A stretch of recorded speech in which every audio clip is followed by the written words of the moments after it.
My name's Joe Cornish. It's lovely to be back in Scarborough. The last time I was here, it was the opening of this event, which is spectacular, if I may say so. Thank you. It really was wonderful. I'd like to make the point, first of all, that I'm a working photographer, as is Dave, in our own different ways.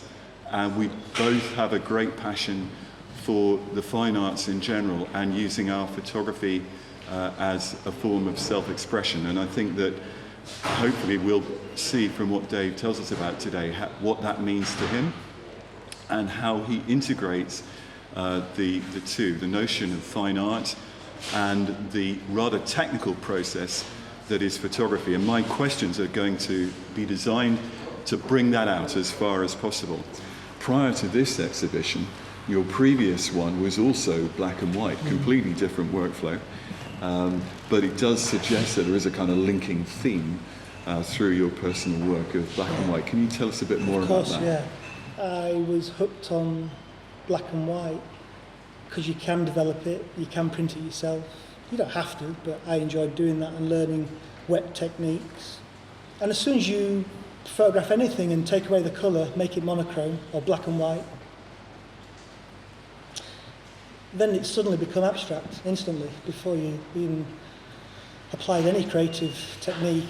The very fact that it's monochrome, and it amazes me how we all seem to accept monochrome and black and white as being true or real, and it's totally abstract. We don't see like that, we see in colour. But take colour away, and suddenly as a photographer you have more, I think, freedom, creative freedom to express the subject and the tonal values, because who knows how dark the sky was, or how bright the highlight on a tree was.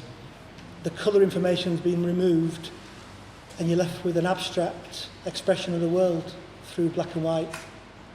This is a subject really dear to my heart. What about the view camera? I think Dave should tell us a little bit about what it's like to use a 10.8 view camera. A pain in the neck, literally. This, may I stand up? Just want to show, this is my beard off. This made every negative that made every print in this exhibition. And it might look like it's out of the arc, but it's actually quite new. It was made in the 1950s, I think 1954. But it's big, and that's a bit of a drawback. It falls down into a lovely, delightful little box and goes into a backpack, and I cart it around. And it isn't that heavy, but I had to use this camera because of the contact element, putting the negative on the black paper. So I had to make my negative big. You have a lens at one end, and you place light-sensitive material at the other, film, colour film, transparency. Funnily enough, your smartphones, your iPhones, every camera we use today is exactly the same design as this. There's no electrics, no calibration, no measure, no help. You're composing by eye. It's upside down, the image, because there's no prism. It's a prism in our modern cameras that invert the image and make it look correct. And you can't really see a thing, hence you have to go under your dark cloth and look even more archaic. And it kind of amuses me because I like the iPad. I see people shooting and I kind of think they're kind of using a Deerdorf because they're like that and they're aiming. And I think all you need really is some bellows and a dark cloth, and then you'll be able to see what they're doing. Because I can't see my iPhone when I'm shooting in the sunlight. So that's why you need the dark cloth. And the best camera in the world is this, and your eyes.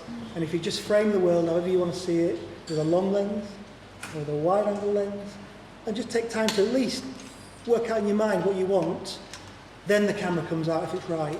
Then you place it exactly where your eye was. You make the final creative decisions, load your film, and make an image. Did that answer it? Brilliant, absolutely fantastic. Yeah, I'm actually real music to my ears because almost everything you said, I've said to workshop groups before.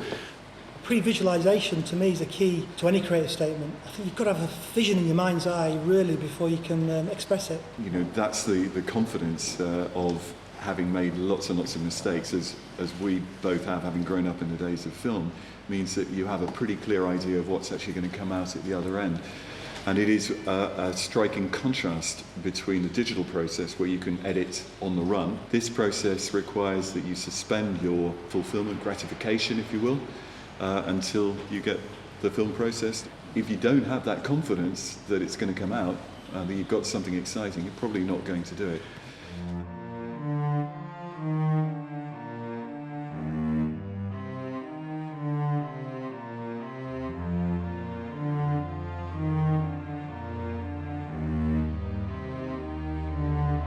Now the next question deals with the process that Dave uses. And part of the deal was that you gave me a full-on, fully immersed carbon printing masterclass out in the field to creating the final print. And I can tell you it takes 36 hours minimum to do that.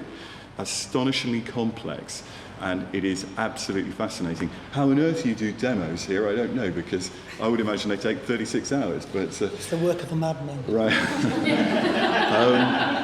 But the carbon process, as we're going to discover, is quite involved, and I'd really like to ask you directly now, what is the appeal of the carbon process?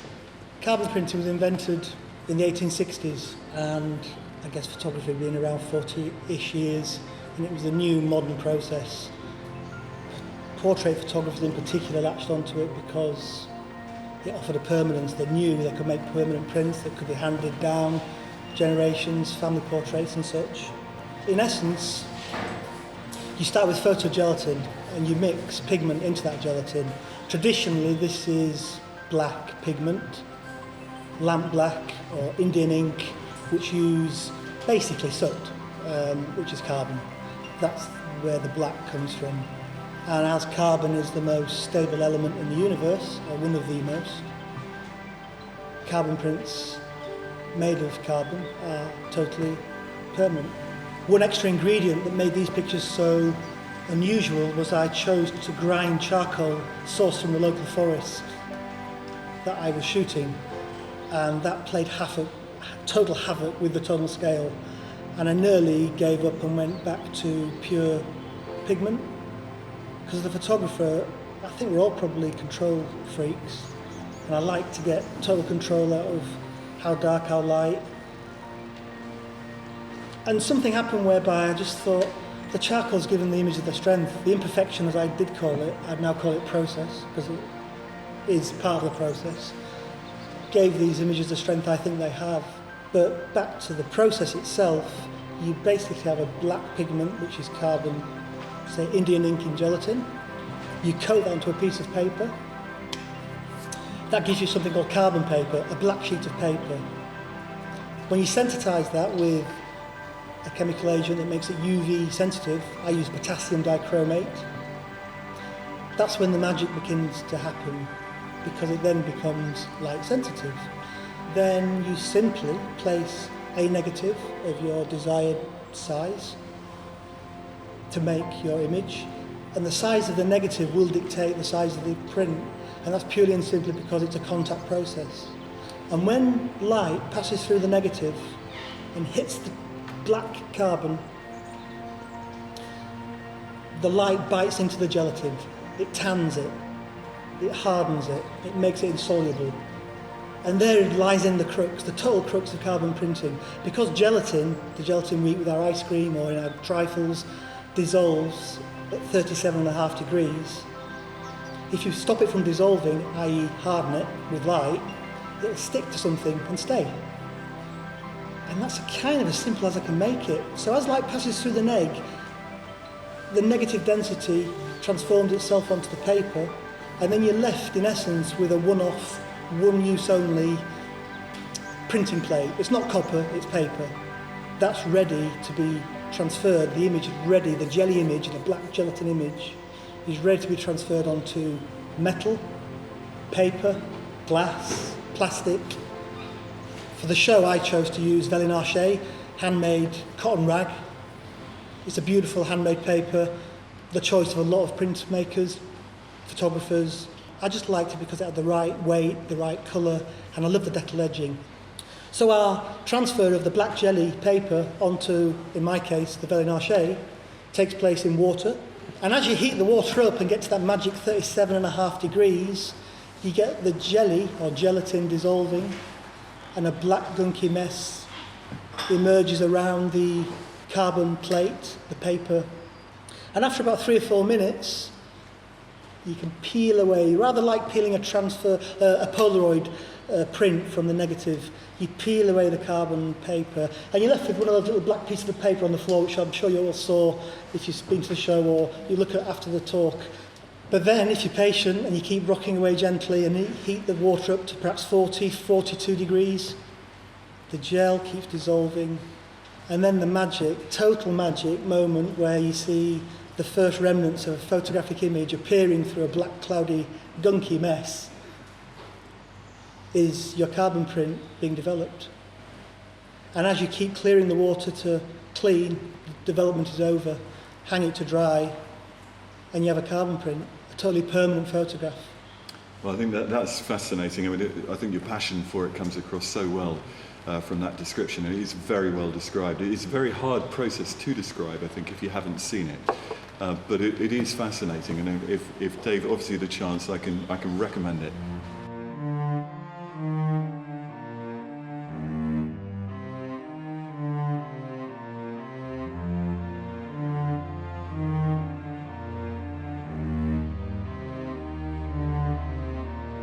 You are a commercial studio photographer. I don't know how many of you know Dave's work. I'm sure many of you do, and that is, on the face of it, the complete opposite of what we see in here today.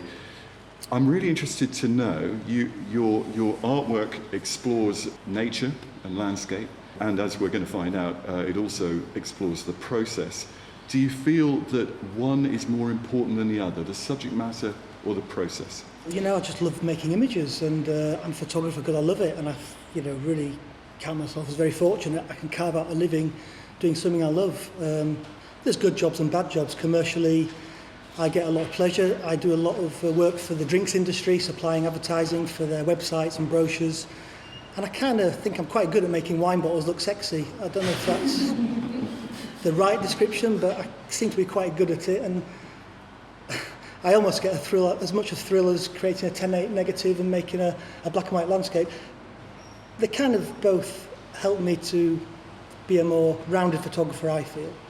This is something that we share, a love of nature, working outside, and the word that springs up time and time again, and this is true I think for many artists, is connect, is connection with the subject matter. And you've got some really interesting ways that you do this, so would you like to tell us about that? We race around. I'm guilty of this also, but if I'm in the Highlands, you're usually racing to get to your destination. So what I started doing, maybe a bit extreme, but purposely pull off at the nearest lock or car park area where I knew there was a nice grassy knoll I could just rest my head, take some time out, usually have a coffee on the trangia, maybe a bite to eat, and then just either a nap, or if it was the summer in particular, go for a swim, freshwater swimming, and just let all that kind of race and rush drift away. And then suddenly, especially after a nap, a 10-minute nap, you suddenly feel part of the landscape, and then you can begin to work, and kind of almost like an awakening. You've left the city behind and you're ready to work. The concept for the show is carbon to carbon, and when I first saw that and read about it, I was struck by the thought that there were two elements to the concept, whether it is mainly philosophical or environmental or both. The catalyst behind the whole project was originally, could I make images using part of the subject in the image to kickstart the project? And then it all seemed to gel in terms of, well, I'm going to go for it. I'm going to find a charcoal maker and I'm going to try and make my own pigment from scratch and make photographs with that pigment. If I was taking an image up in Sordon when we had the snow a couple of years ago, just turned off the road, maybe a wee bit too fast, we're talking 10 miles an hour here, through quite deep snow, and just kind of aquaplaned into a drift, and thought, dash, I'm stuck. All wheels were spinning, so I had to start digging out, and the light was failing, and the shot was up the road. And a yellow Defender appeared, and a rope was thrown out. No words were passed. I hooked up, he dragged me out, and I said, thanks very much, I'm David, I'm a photographer. And he said, you're welcome, I'm Dave, the charcoal maker. Excuse me? I make charcoal. You make charcoal? I make charcoal. And he made charcoal about a quarter of a mile from where I'd run into that drift. And we went back to and had tea. I showed him the Deerdorf. I explained my project. He brought me a wonderful sack of dust and said, here you go, mate, have a go. So there I was off, up and running. Process was launched. I could put my own pigment from the subject I chose to photograph into my photographs. And it developed kind of slowly from there to the final prints that you see around you today? Well, I must say, I thought that reply was pure poetry. That was it's a fascinating insight. Your passion is absolutely clear. You really do describe it fascinatingly. As I said, it really was poetry, that last reply. So just want to say big thanks, Dave, and congratulations on a great show. Thank you, John.